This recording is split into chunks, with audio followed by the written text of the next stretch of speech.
بسم اللہ الرحمن الرحیم۔ السلام علیکم ورحمۃ اللہ وبرکاتہ۔ نحمدہ ونصلی علی رسولہ الکریم، اما بعد۔ رمضان میں اکابرین کا معمول اور قرآن سے خصوصی شغف۔ قرآن کریم ماہ رمضان کی ایک خاص رات میں نازل ہوا۔ اس مبارک رات کو لیلۃ القدر یا شب قدر کہتے ہیں۔ رمضان المبارک کا مہینہ بہت ہی بابرکت مہینہ ہے۔ رمضان المبارک کو مہینوں کا سردار کہا جاتا ہے۔ اللہ تعالیٰ نے اس پورے مہینے کا روزہ رکھنے پر مسلمانوں کو فرض کیے ہیں۔ اس مہینے کی اہمیت کو یوں سمجھا جا سکتا ہے کہ نبی اکرم صلی اللہ علیہ وآلہ وسلم رجب سے ہی رمضان المبارک میں پہنچنے کی دعا شروع کر دیتے تھے۔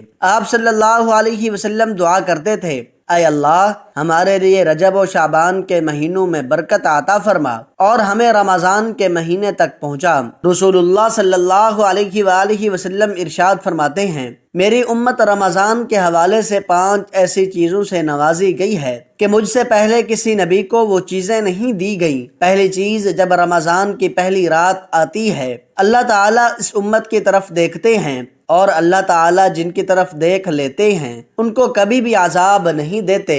دوسری چیز، افطار کے وقت روزہ داروں کے منہ کی خوشبو اللہ تعالیٰ کو مشک کی خوشبو سے بھی زیادہ پسند ہے۔ تیسری چیز، فرشتے ان کے لیے دن و رات استغفار کرتے ہیں۔ چوتھی چیز، اللہ اپنی جنت کو حکم کرتے ہوئے فرماتا ہے، میرے بندوں کے لیے تزیین کر لو اور تیار ہو جاؤ۔ پانچویں چیز، جب رمضان کی آخری رات ہوتی ہے تو اللہ تعالیٰ ان سب کو معاف فرما دیتے ہیں۔ قرآن کریم اسی ماہ مبارک رمضان میں نازل ہوا۔ فرمان خداوندی ہے۔ ترجمہ، رمضان کا مہینہ وہ ہے جس میں قرآن نازل کیا گیا۔ قرآن کریم ماہ رمضان کی ایک خاص رات میں نازل ہوا۔ اس مبارک رات کو لیلۃ القدر یا شب قدر کہتے ہیں۔ ارشاد باری تعالیٰ ہے، بے شک ہم نے اس قرآن کو شب قدر میں نازل کیا ہے۔ قرآن کریم کا ماہ رمضان میں لیلۃ القدر میں نازل ہونے کا مطلب یہ ہے کہ اللہ تعالیٰ نے قرآن کریم کو لوح محفوظ سے آسمان اول پر بیت العزت میں بیک وقت شب قدر میں اتارا۔ پھر اللہ تعالیٰ نے بیت العزت سے ضرورت کے مطابق 23 سالوں میں نبی اکرم صلی اللہ علیہ وآلہ وسلم تک حضرت جبرائیل علیہ السلام کی معرفت بھیجا۔ مشہور مفسر عماد الدین ابو الفداء اسماعیل بن عمر بصری لکھتے ہیں، ابن عباس وغیرہ رضی اللہ تعالی عنہم فرماتے ہیں کہ اللہ تعالیٰ نے پورا قرآن شریف لوح محفوظ سے آسمان دنیا پر بیت العزت میں یکبار کی شب قدر میں نازل فرمایا۔ پھر واقعات کے مطابق تفصیل وار 23 سالوں میں رسول اللہ صلی اللہ علیہ وآلہ وسلم پر تھوڑا تھوڑا نازل ہوا۔ قرآن کریم کا رمضان میں نازل ہونا ایک حقیقت ہے۔ رمضان سے قرآن کریم کا تعلق بہت گہرا ہے۔ ہمیں رمضان کے اوقات و ساعات کی قدر کرتے ہوئے روزہ کے ساتھ ساتھ تلاوت قرآن میں مصروف رہنا چاہیے۔ رمضان اور قرآن ایک دوسرے سے اس طرح مربوط ہیں کہ یہ دونوں قیامت کے دن روزہ رکھنے والوں اور تلاوت کرنے والوں کے حق میں سفارش بھی کریں گے۔ نبی کریم صلی اللہ علیہ وآلہ وسلم نے فرمایا کہ روزہ اور قرآن قیامت کے دن روزہ رکھنے والے اور تلاوت کرنے والے کے حق میں سفارش کریں گے۔ روزہ کہے گا، اے میرے پروردگار، میں نے اس شخص کو دن میں کھانے پینے سے روک دیا تھا، لہٰذا اس کے حق میں میری سفارش قبول فرما لیں۔ قرآن کریم کہے گا، اے میرے رب، میں نے رات میں اس کو سونے سے روک دیا تھا، لہٰذا اس کے حق میں میری سفارش قبول کر لیں۔ پھر ان دونوں کی سفارشیں قبول کر لی جائیں گی۔ قارئین کرام، ہمیں چاہیے کہ رمضان المبارک کے مہینے میں اپنا وقت زیادہ تر قرآن کریم میں تدبر و تفکر اور اس کی تلاوت و قرات میں گزاریں۔ یہ عمل جہاں ہمیں رمضان جیسے مبارک مہینے میں ادھر ادھر کی لغو اور لا یعنی باتوں سے محفوظ رکھے گا، وہیں اس عمل سے آخرت بھی سدھرے گی اور من جانب اللہ بڑا اجر و ثواب بھی ملے گا۔ اللہ تعالیٰ نے ہمارے اسلاف و اکابر کو اس حوالے سے توفیق دی اور وہ رمضان المبارک میں سارے مشاغل سے دور رہ کر اپنے اکثر اوقات قرآن کریم کی تلاوت میں ہی صرف کرتے تھے۔ امام الانبیاء صلی اللہ علیہ وآلہ وسلم کا رمضان میں تلاوت قرآن کرنا نبی اکرم صلی اللہ علیہ وآلہ وسلم کا بھی یہ معمول تھا کہ آپ رمضان المبارک میں حضرت جبرائیل علیہ السلام کے ساتھ قرآن کریم کا دور کیا کرتے تھے۔ حضرت عبداللہ بن عباس رضی اللہ تعالی عنہما رمضان میں آپ صلی اللہ علیہ وآلہ وسلم کی سخاوت و غمخواری اور حضرت جبرائیل علیہ السلام کے ساتھ قرآن کریم کے دور کو بیان کرتے ہوئے فرماتے ہیں، نبی اکرم صلی اللہ علیہ وآلہ وسلم خیر کے معاملے میں لوگوں سے زیادہ سخی تھے، اور آپ صلی اللہ علیہ وسلم کی سخاوت اس وقت رمضان میں اور زیادہ بڑھ جاتی تھی جب جبرائیل علیہ السلام آپ صلی اللہ علیہ وسلم سے ملتے۔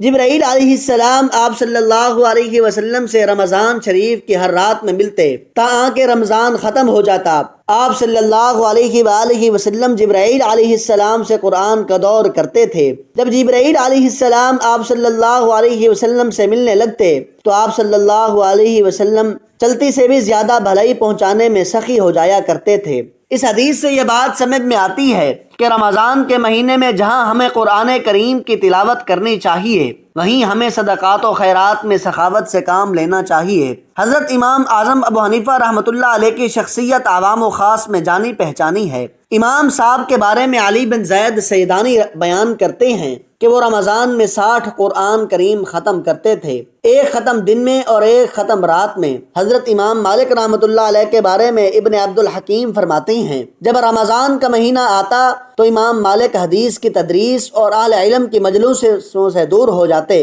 اور پوری دلچسپی سے قرآن کریم دیکھ کر تلاوت کرتے۔ امام شافعی رحمۃ اللہ علیہ شروع میں طلب علم میں مشغولیت کی وجہ سے قرآن کی تلاوت کم کرتے تھے، پھر آخر عمر میں بہت زیادہ تلاوت کرتے تھے۔ ربی آپ کے بارے میں بیان فرماتے ہیں، آپ ہر رات ایک قرآن ختم کرتے تھے۔ ماہ رمضان میں آپ 60 قرآن ختم کرتے تھے۔ حضرت سفیان ثوری رحمۃ اللہ علیہ کے بارے میں عبد الرزاق فرماتے ہیں، جب رمضان آتا تو سفیان ثوری رحمۃ اللہ علیہ ساری نفلی عبادتوں کو چھوڑ دیتے اور پوری دلچسپی کے ساتھ قرآن کریم کی تلاوت کرتے۔ ولید بن عبد الملک بنو امیہ کے نام ور مشہور خلیفہ تھے۔ آپ کے بارے میں ابراہیم بن ابو عبلہ فرماتے ہیں کہ مجھ سے انہوں نے ایک دن پوچھا، کتنے دن میں قرآن ختم کرتے ہو؟ میں نے جواب دیا، اتنے دنوں میں۔ پھر وہ بولے، امیر المؤمنین مشغول ہونے کے باوجود 3 دن میں ایک قرآن ختم کرتا ہے۔ وہ ماہ رمضان میں 17 قرآن ختم کرتے تھے۔ امام محمد بن اسماعیل بن ابراہیم بخاری رحمۃ اللہ علیہ کے رمضان کا معمول بیان کرتے ہوئے ابن حجر عسقلانی رحمۃ اللہ علیہ فرماتے ہیں، جب ماہ رمضان کی پہلی رات آتی تو امام بخاری اپنے ساتھیوں کو جمع کرتے، آپ ان کی امامت کرتے اور ہر رکعت میں 20 آیتوں کی تلاوت کرتے۔ یہی آپ کا معمول رہتا تاکہ آپ قرآن مکمل کرتے، اور آپ سحری کے وقت تک نصف سے ثلث قرآن کے درمیان تک پڑھتے۔ چنانچہ ہر تیسری رات کو سحری کے وقت ایک قرآن ختم کرتے۔ آپ دن میں ہر روز ایک قرآن ختم کرتے۔ محمد بن زہیر بن قمیر فرماتے ہیں، میرے والد ہم سب کو رمضان میں قرآن کریم ختم کرتے وقت جمع کرتے تھے۔ ایک دن اور رات میں 3 قرآن ختم کرتے تھے۔ ماہ رمضان میں 90 قرآن ختم کر لیا کرتے تھے۔ امام بغوی زہیر بن محمد بن قمیر کے بارے میں فرماتے ہیں، امام احمد بن حنبل کے بعد ان زہیر بن محمد بن بقیر سے بہتر کسی شخص کو نہیں دیکھا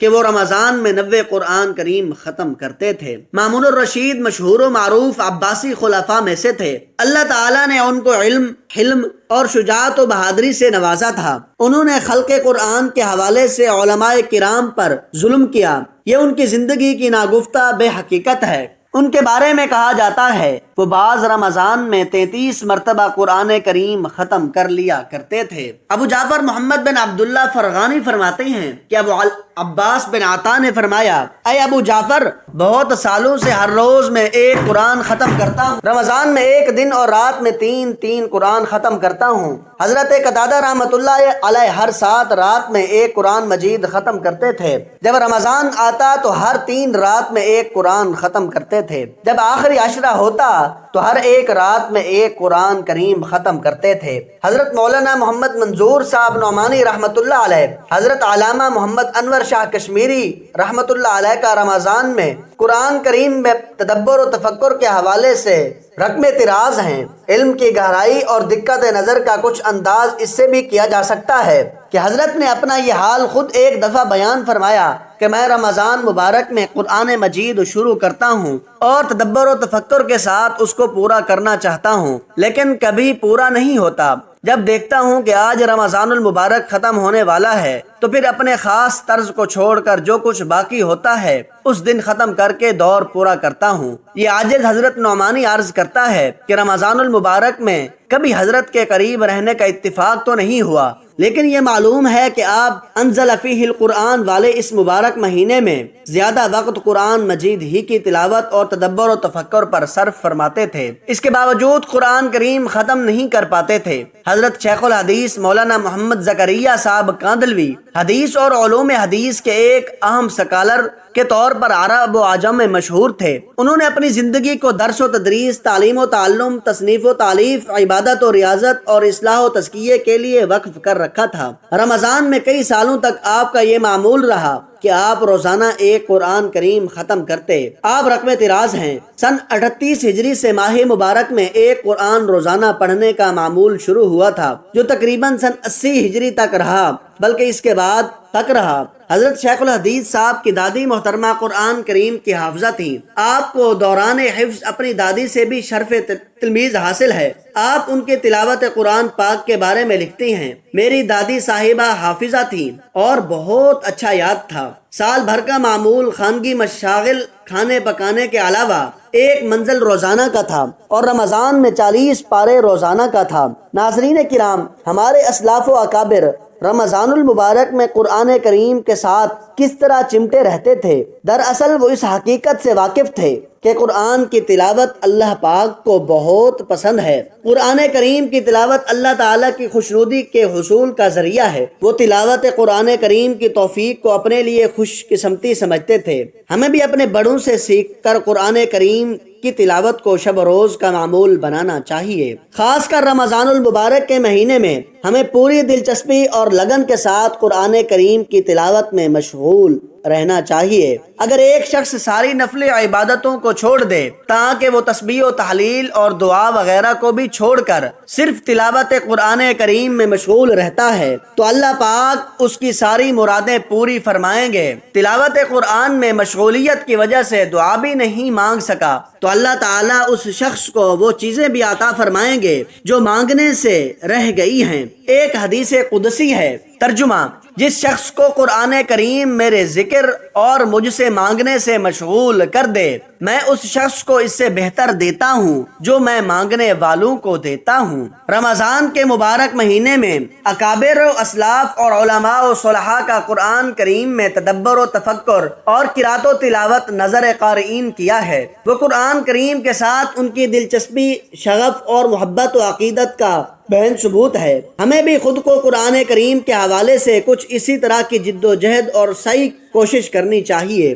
ہم جانتے ہیں کہ قرآن کریم اللہ تعالیٰ کا کلام ہے۔ جب ہم خود کو اس پاک ذات کے کلام کے ساتھ مشغول رکھیں گے، اس کے ساتھ محبت کا اظہار کریں گے تو وہ پاک ذات بھی ہمیں پسند کرے گی اور اپنے محبوب بندوں میں شامل فرما لے گی اور ہماری آخرت سنور جائے گی۔ ایمان بسا دل میں ہے، پہچان میں آ جا، اے پیارے مرے حلقہ قرآن میں آ جا۔ کیوں تجھ کو تردد ہے، پس و پیش میں کیوں ہے؟ عارف ہے تمہیں خانہ عرفان میں آ جا، مل جائے گی پھر عظمت رفتہ تجھے ناداں، تو باب علم کو عمل کھول کے میدان میں آ جا۔ اللہ تعالیٰ سے دعا ہے کہ اللہ پاک ہم سب کو رمضان المبارک کے قیمتی اوقات کی قدر کی توفیق عطا فرمائے، آمین ثم آمین۔ محترم ناظرین، آج کی میری اس انفارمیشن ویڈیو کو لائک اور میرے اسلامی چینل باب روشنی کو سبسکرائب کر دیجئے۔ جزاک اللہ خیرن کثیرا۔